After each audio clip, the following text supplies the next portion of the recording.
We commence with a small meditation. I'll chant the Sanskrit verse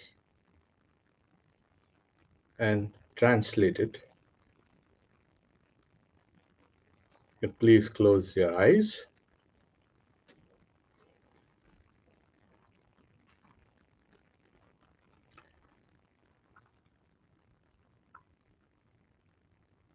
And feel the light in your heart.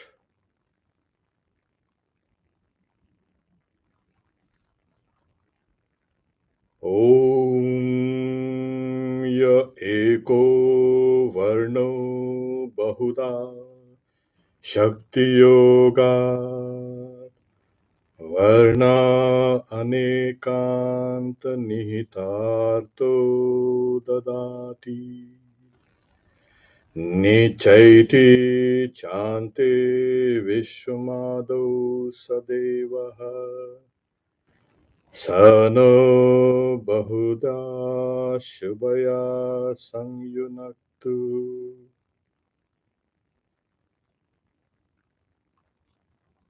May that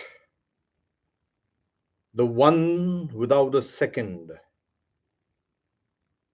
though formless, produces by means of its powers of yoga various forms without any need of its own, and from whom the universe arises in the beginning of creation, and to whom it returns in the end. May that endow us with good thoughts. Om, peace, peace, peace.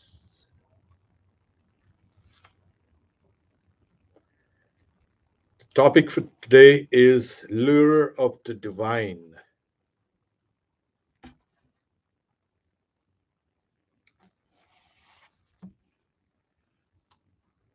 We know what allurement is.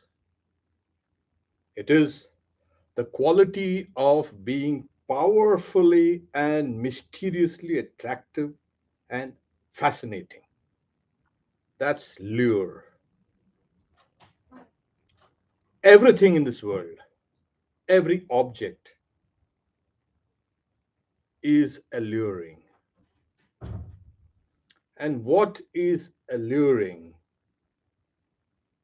is misleading. We also have this idea, and this life and this world is one of polarity. And thank God for that, because allurement does not stay too long. It'll vanish.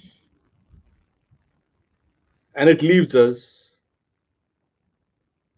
humble at times, bitter at times, generally disillusioned.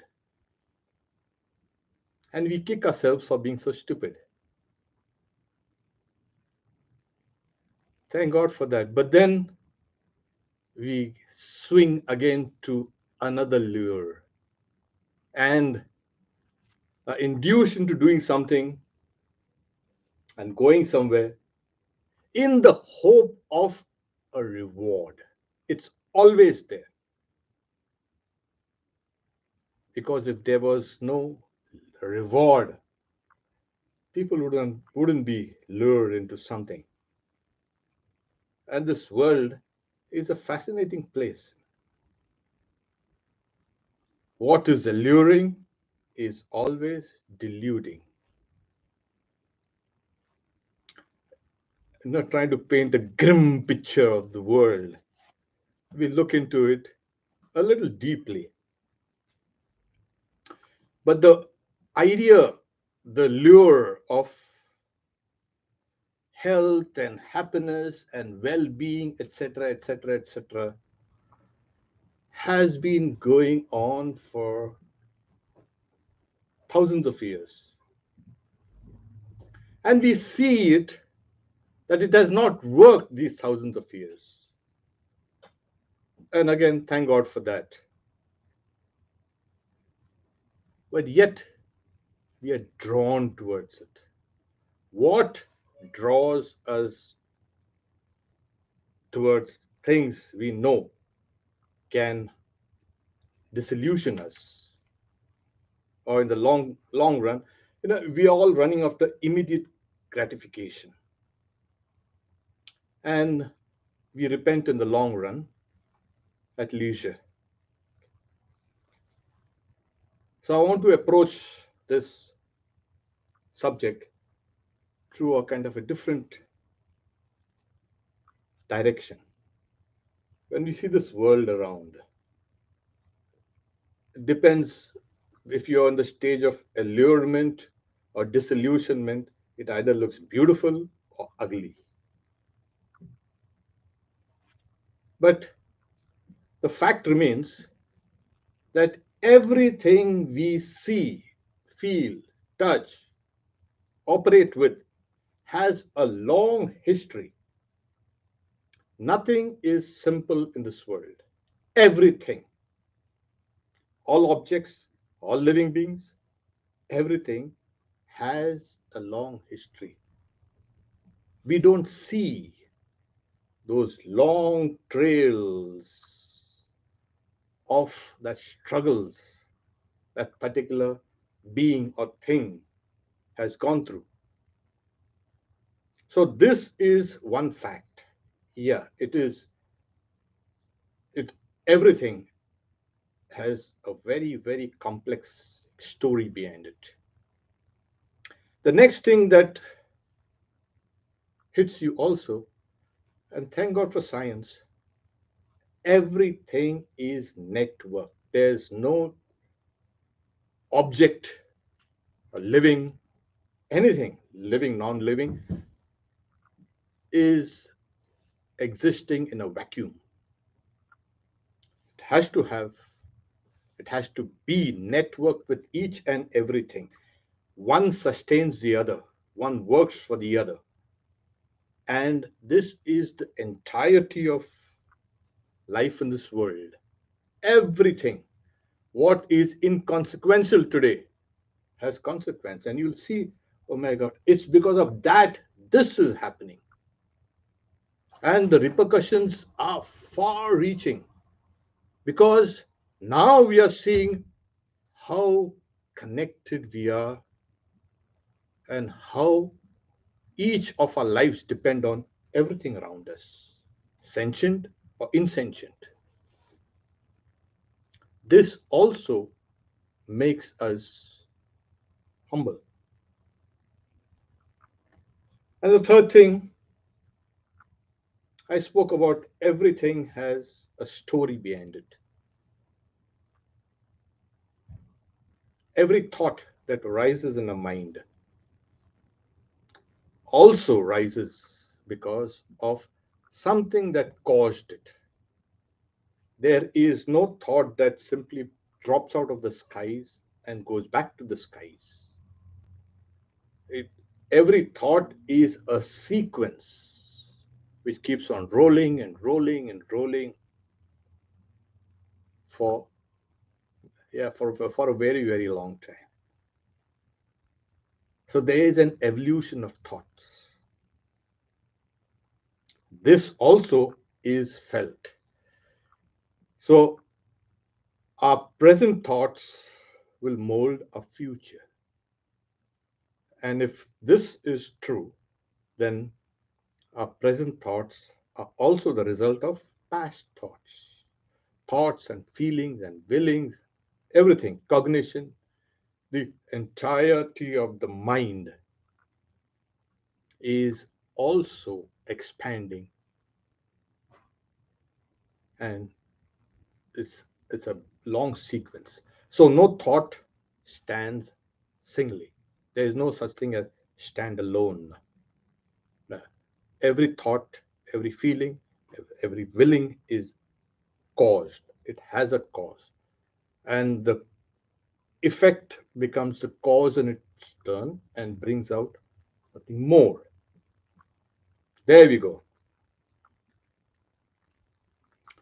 Now, today's experiences of ours, if we see, okay, this is our experience today. It has molded us. If you push the reasoning even further back, what do we get? Yeah, these experiences within us, our own personalities, have been there slowly expanding almost forever. If everything is networked, if everything has a long story, every experience also has a long story. And this is the great doctrine of karma. It connects us with the world, it networks us with the world, and everything is kind of growing and maturing and flowering and expanding towards higher and higher and higher expressions, whether you call of yourself or of nature. This is the story of evolution. Something is kind of luring us into expanding ourselves. This lure is the cause of evolution. Matter is trying to configure itself into higher and higher combinations. The soul is trying to manifest its powers. It takes one form, discards it, takes out a better form, discards it. These stories are in the Upanishads. And when it comes to the stage of a human being, wonderful. Ah, let us enter into it. The story tells us that there is a driving force behind evolving thoughts, evolving matter, everything.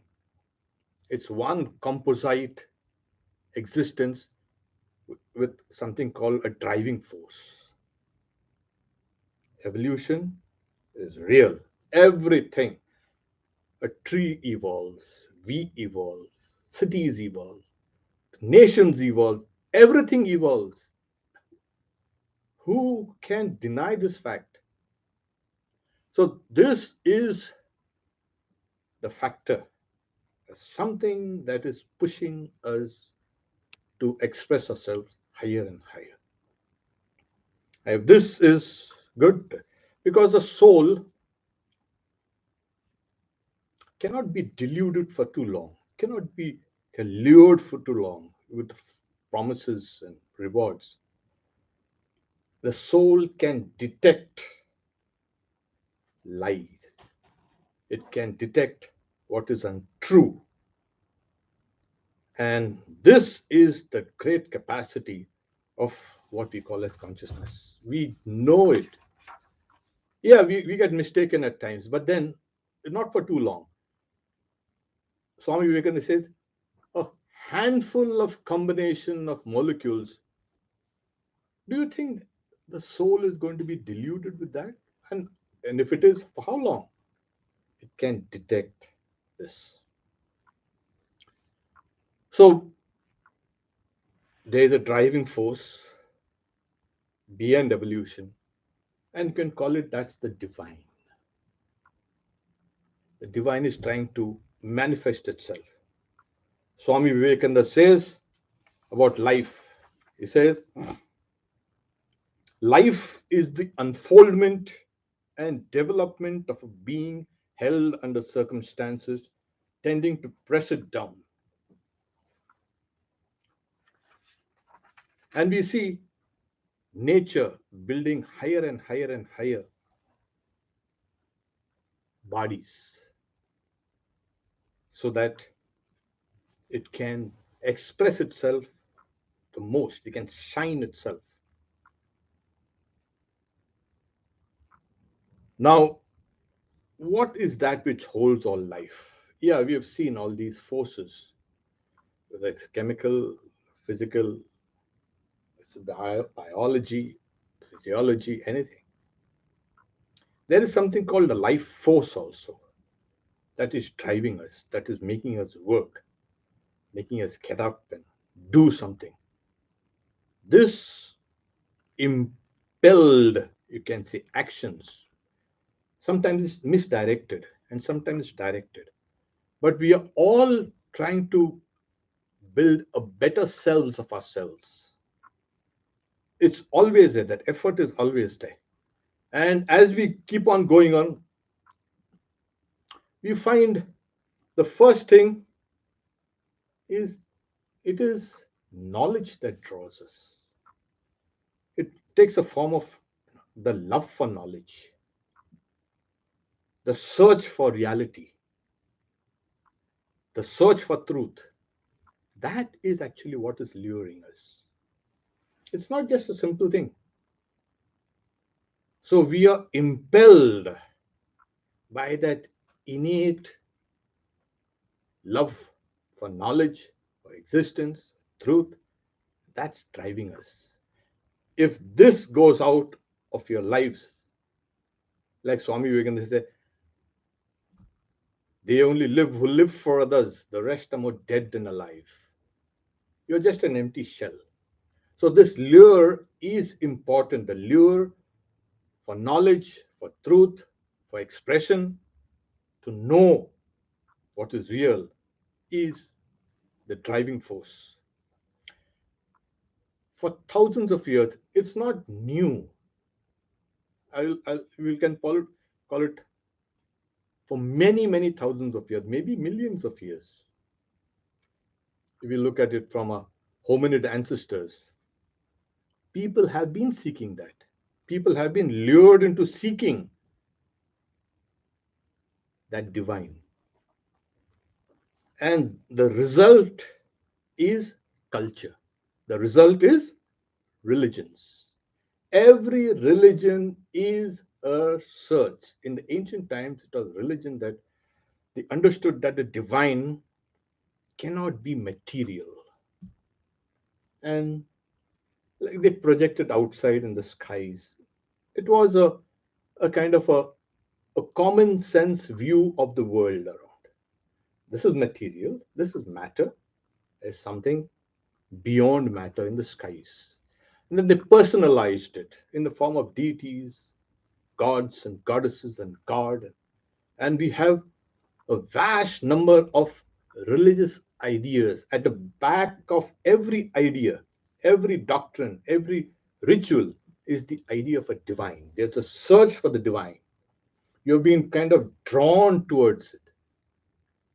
And this search for the divine, expressed as religion and culture, in art and music, songs, is nothing but an expression, the divine trying to be expressed by us. But then, religion has its dark side also. We have been hating and killing others in the name of this idea, my idea of the divine. And so, in this age, when the common sense, simplistic views of the divine are being discarded as mythology, oh, it doesn't work. Science has taken up the search. People say this religion and science are at loggerheads. We're always kind of enemies. No, this is the search that science has taken. What is real? We've been asking ourselves. So one system failed, or maybe that system became even more refined, and science is now the search for what is real. And science is actuated with this: I want to know the truth. What is this external world? What is behind me? What is there in me? So, this is a great, you can say, advancement and it is overtaking each and everything. This will be the dominant theme. At times, religions have become outdated, outmoded, and so either it has to transform itself, refine itself, or go down to the lumber room. So it was religion, now it's science. Is that all? Oh, every endeavor, philosophy. Philosophy is love for wisdom. There were philosophers, there will be philosophers. It's nothing but they are trying to systematize the search. They want to know what is existence, what is consciousness, what is reality. We want to know these categories. And what is reason, what is knowledge, what is perception. All these things are the domain of philosophy. And people have been inquiring. It's not strictly a scientific method, but they use the same tool, reasoning. And so there have been speculative philosophers. In India, philosophy is not called philosophy, it's called darshana, to see. It's only after you've experienced that, then philosophy is written. So that's a fundamental difference between philosophy and an experience. So philosophy is an expression of an experience. You experience something, and if you haven't, maybe your father, maybe your teacher, maybe your grandfather had experienced it. It's good enough. So you build up a system of philosophy. These philosophy, and as I mentioned, that lure has been drawing us into various forms of art, poetry, music, painting, and dancing. What are these? These are all expressions, especially in India, ancient India. Every art form came out of worship, the worship of the divine. It is from the divine, it is for the divine. Every expression, aesthetic expression, the aesthetic experience is an experience of the divine. And so, if you ask an artist, do you practice spiritual disciplines? What's that? My music itself is a spiritual discipline. So, these are the various forms we are being lured into seeking that divine. So, in one of the Upanishads called the Svetashvatra, people have the sages come and start discussing. As I said, after the experience, they are trying to systematize the expression. So they all gather together, and then those who are experts in the deliberations of Brahman, called the reality, they ask, what is the nature of Brahman, the source? Where have we been born from? By what do we live? And where do we exist? Another sage says, and O knows of Brahman, controlled by whom do we follow the rule regarding happiness and its opposite? So these inquiries were put forward. They want to know, what's the source of this entire universe? They want to know whether the source is the material as well as the efficient cause of this universe. In Vedanta, this is a technical, you can say, point. It's called Vikshepa and Vikshepa Shakti.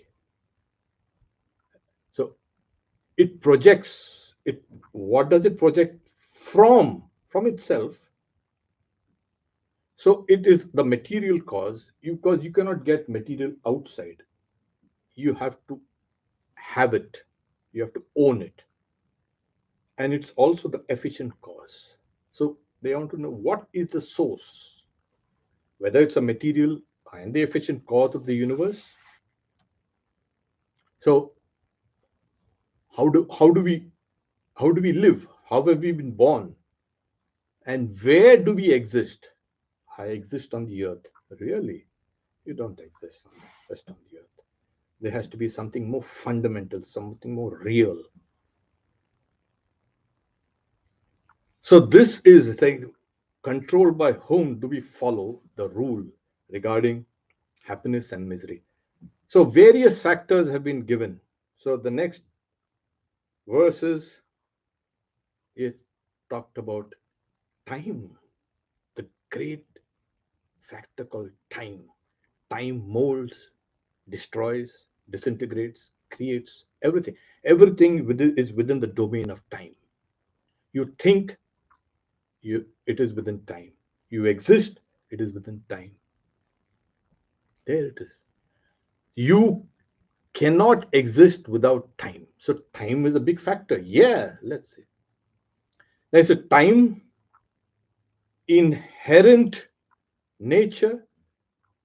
Now it's called swabhava. Let's not get into, everything has its intrinsic nature. A thing can be explained by its intrinsic nature. Always.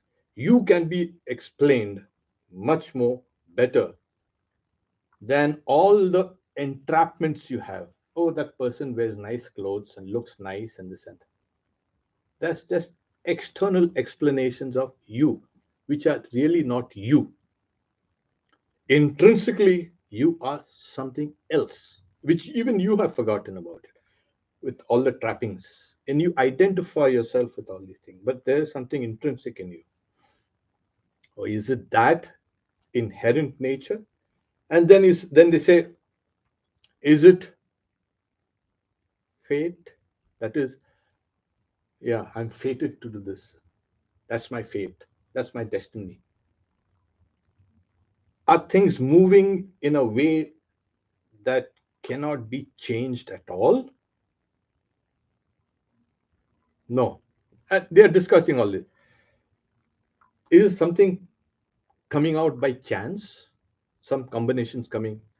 Ha, there was a big bang, there's a big chance.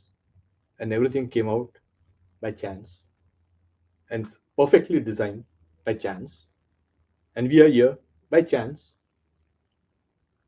So they discuss this, whether these elements, the great elements that constitute us and everything, are they the cause?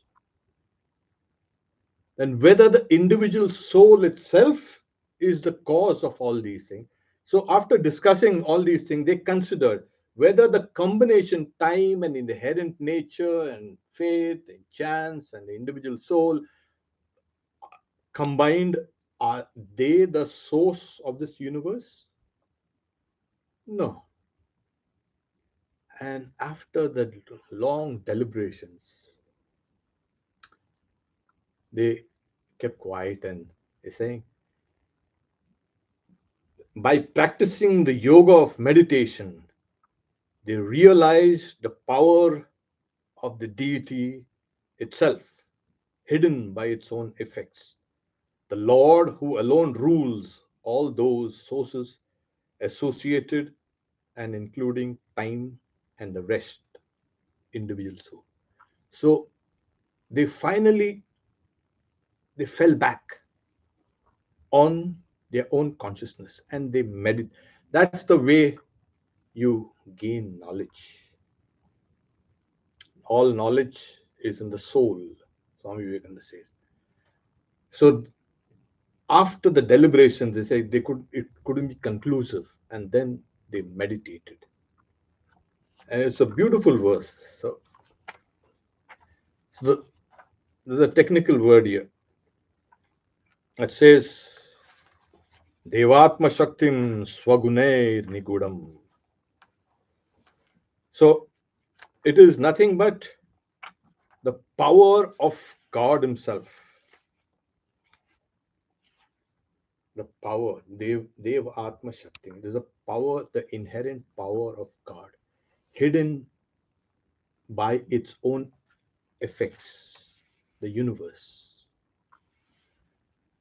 Because the meaning of Brahman, if you talk, what's the reality of it? It means that which has grown and that which makes others grow.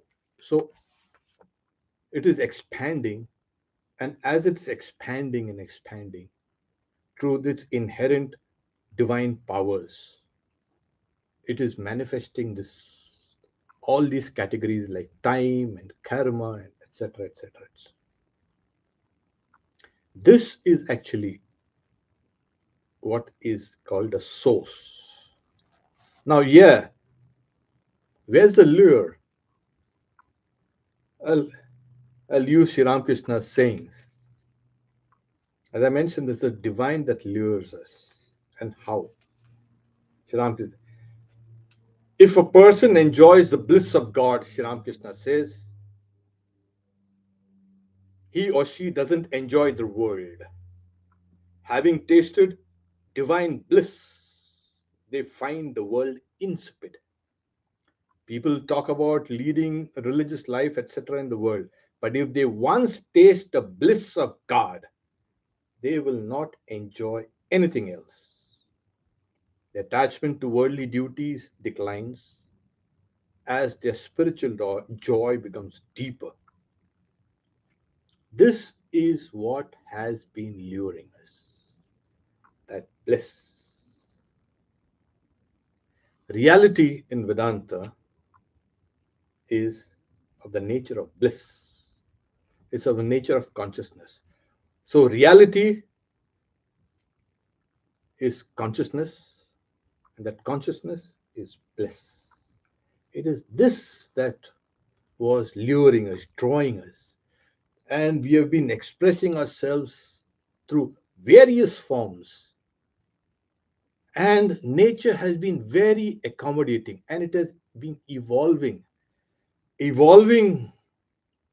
for us so that we can finally break through the veil, break through the doors.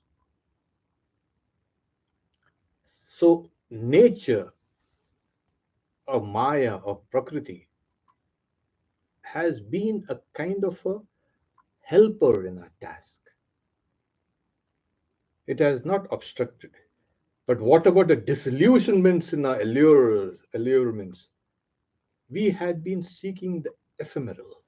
We have been seeking the bliss in objects, while the bliss was in the subject. We've been trying to project it outside, and we've been drawn.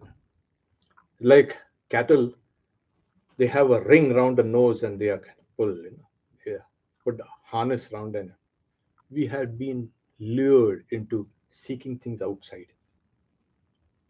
And then once you understand, it is a divine that is there, inherent in nature, at the background of nature, that has been calling upon us over and over and over again. The day, the time you hear that call, that lure for the divine becomes a dominant theme now in your personal life. On the macrocosmic scale, yes, we are being led. The whole thing is helping us live and evolve. Every thought is being evolving, every feeling, every sensation, everything. Finally, we come down to this. But where is the divine? You can find it where you find joy, where you find bliss, without the, you can say, support of any object.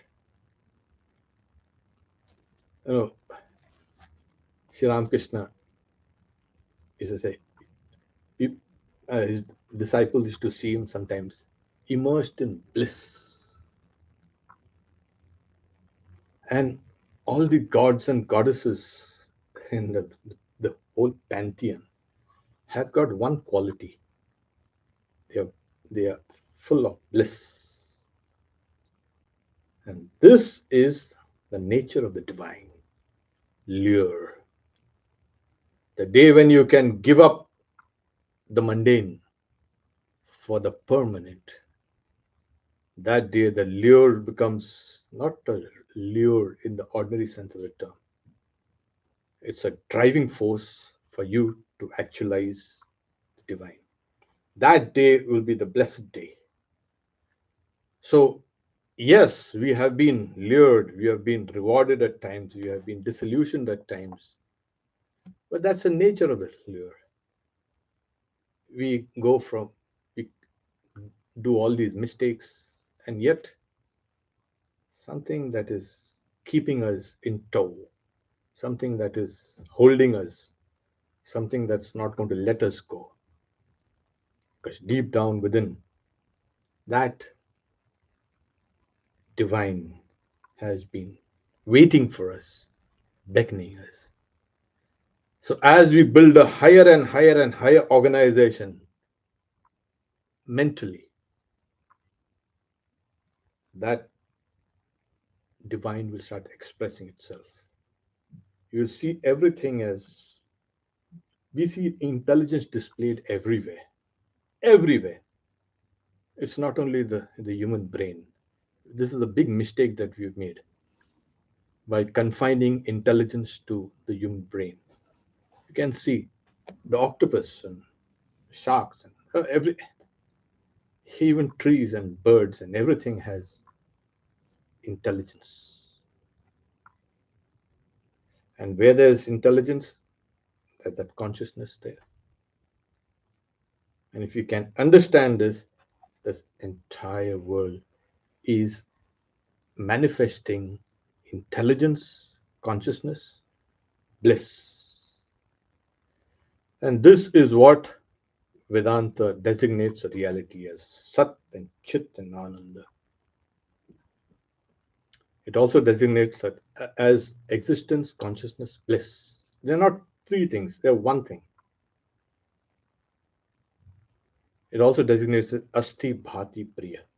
It is there, it is present, it is existence. It shines and it is lovable. It's a source of all love. The divine, you're running after the love? Yeah, it was the divine there. A handful of molecules of beautiful face not going to attract you for long. It's that divine behind that face that was drawing you. Then we acknowledge the divine. Then it becomes primary in our lives. We keep on living as we are, but our center of gravity has shifted. That is what Vedanta wants you to partake because it's your own nature. Where have you been so long? Yeah, I was growing. Yeah, all your growth has led you to this understanding now. Now experience it. So, this, to sum it up, what lures us? Our own divine nature, which is blissful. Acknowledge it, and you will find your life blessed. Om, peace, peace, peace.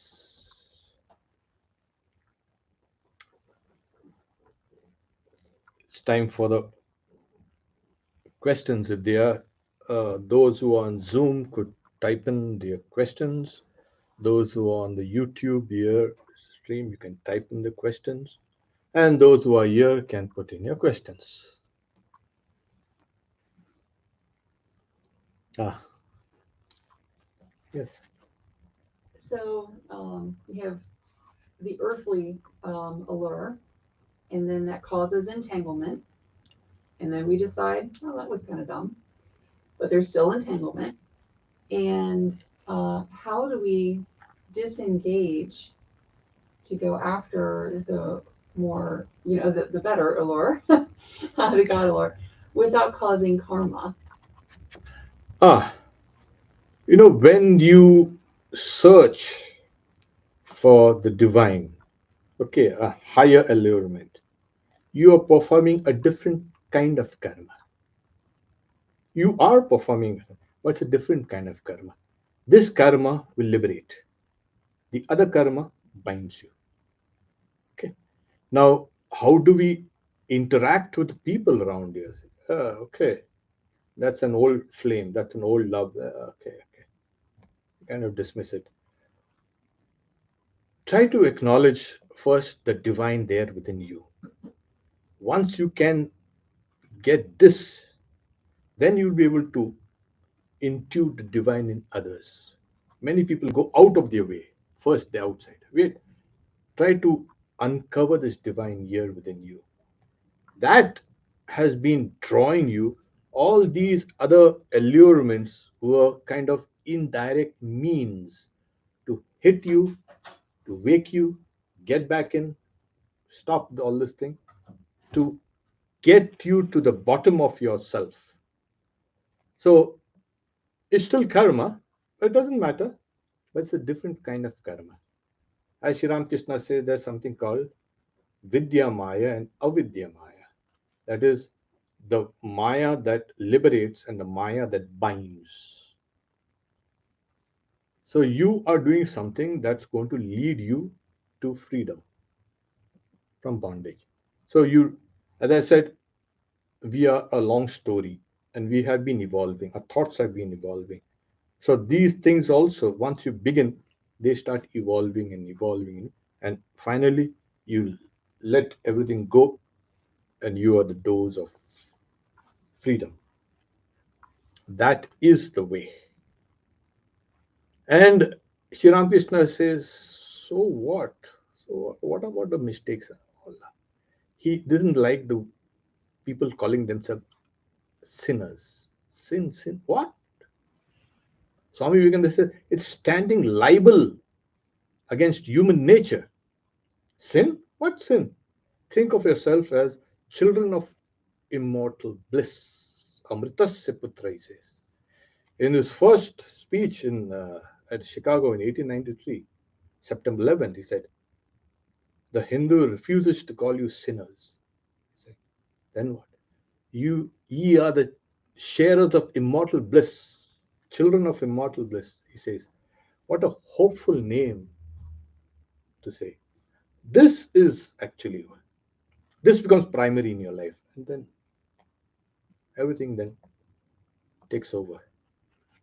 So what if you have made mistakes? So what? 100 mistakes. So what?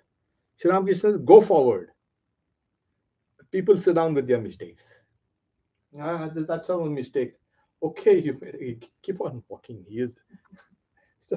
Don't sit down there, kind of mope. So the idea is keep evolving, go out higher and higher. Okay. So you mentioned that thoughts happen in a sequence all the time, but sometimes you have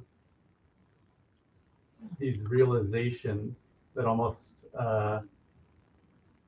seem to like nullify your previous thought patterns.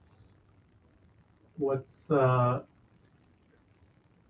guess, how do you balance between feeling like, okay, maybe this realization was the reality all along and the thought patterns were not the right ones, versus trusting in the thought patterns that you had previously versus maybe the current realization that you have? The question is, I spoke about every thought is a kind of, it's linked and it's an sequence, an evolution. But sometimes certain thoughts do pop up in the mind, a spiritual kind of feeling, a kind of a higher feeling that it's not related to your old patterns of thought. Is that Yeah. okay? Now, what happens is we are we are talking about different layers of the mind. There are various layers of the mind. There's something called a higher mind also. To give you an example, if you imagine a circle, close your eyes and imagine there's a circle. You immediately understand that there's space within the circle, and at the same time, you can also know there's a space outside the circle. Now, what happens within this circle is the sequence of thoughts that we are talking about evolution. No? They're all linked and they're evolving. There's a space outside that circle, and it's like sometimes a comet like comes flashing, enters this inner circle space and moves out. Then you wonder, hey, what's that comet come from? Where's that? Some thoughts are like that. Now, if you can understand that the space here within this, in in bound by the laws of causation, strict laws of causation, and there are other thoughts that are coming out from there. So these come out from the higher mind. These are, you know, intuitions proper. As the soul starts trying to discover itself, it will throw newer and newer patterns of higher thoughts. This is what you experience that nullifies the old patterns. So they will say, is this from the divine? You can take it as from the divine. At the same time, it is also a mind. That's why it's called the higher patterns of organization. These things cannot be understood until unless, that's why all these sages, they sat down and meditated. They stopped discussing, they stopped deliberating. Is this the cause? Is that the cause? And they kept quiet and then meditate. And that meditation led them to these conclusions. So as you meditate, a higher aspect of your own mind opens up. Now, whether that higher aspect is also bound by the laws of causation, yes, but these are higher aspects of that same law. So these kind of overlay all the other thought patterns, and so you operate in this world. Okay, I go to the office, I do my work, etc., etc., etc. But I can also reach out to the higher levels of my mind's organization. So when I sit down to meditate, I get into a flow. I get into a state where all these old sequences of office work and this and that and business is simply discarded. So these patterns take over. So you can live in both worlds. Then this becomes slowly and slowly dominant. And as it becomes dominant, you're reaching out to the higher and higher levels of the mind. And there will come a time when the laws that govern the mind simply becomes diluted and they vanish. That is freedom. Okay. So okay. Thank you. Wonderful. Okay. What is the function of feelings relative to the search of the divine? Swami Vivekananda says the feelings. It's like it's a limbic system. Okay, and it kind of sometimes it's a foolish system. It's an old ancient system. It fear and hatred and all these kind of these old, you can say, it helped you survive all these years of evolution. Your limbic system. Now, feelings, as I said, you should not mistake it with sentimentalism. We are generally sentimental about certain things, and we say, so purify your feelings. So this is a feelings. If you have feelings, it's called devotion. It's called bhakti, love for God. And this is a very, very powerful tool that you can have.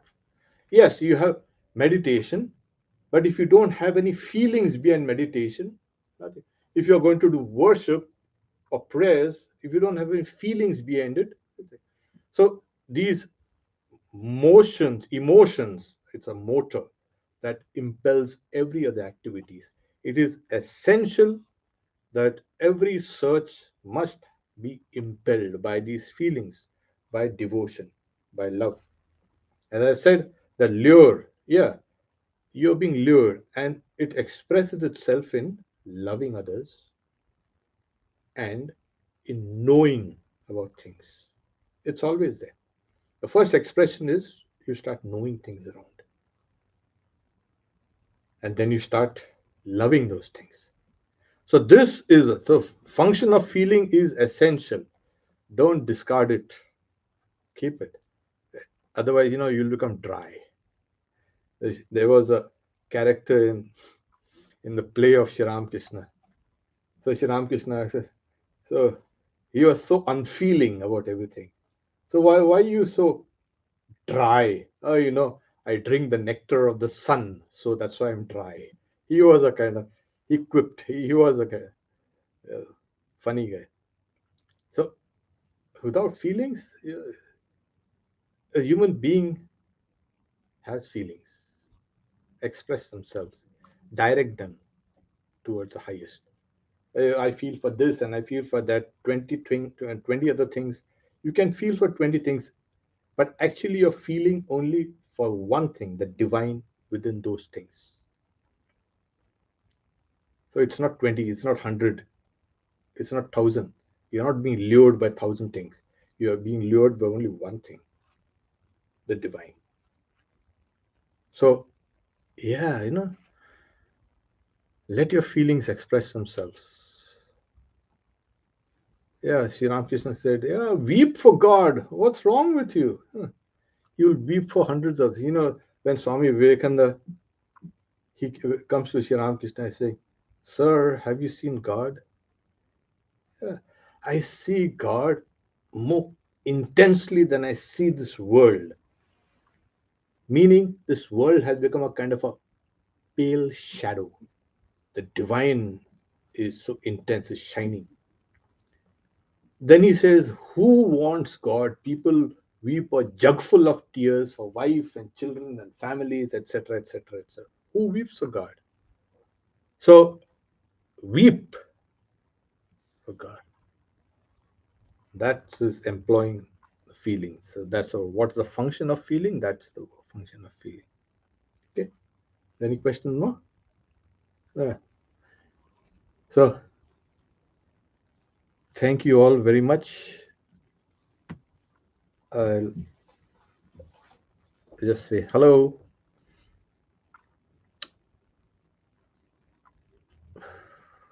Okay. Thank you. Thank you. Thank you. Okay.